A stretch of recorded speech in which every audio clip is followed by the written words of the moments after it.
Merhaba sevgili teraziler ve yükselen burcu terazi olanlar. 21-27 Nisan haftalık yorumlarımıza hoş geldiniz.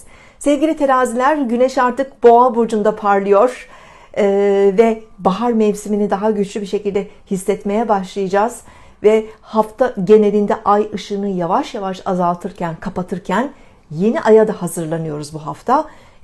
Birkaç haftanın konuları da şöyle bir aslında tamamlanıyor, gözden geçiriyoruz.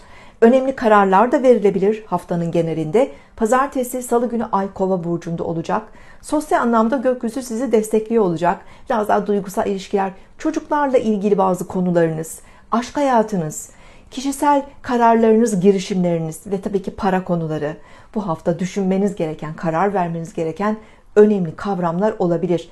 Çarşambadan itibaren Ay Balık burcuna geçecek. 23 Nisan aynı zamanda Ulusal Egemenlik ve Çocuk Bayramımız. Hepimiz için kutlu olsun.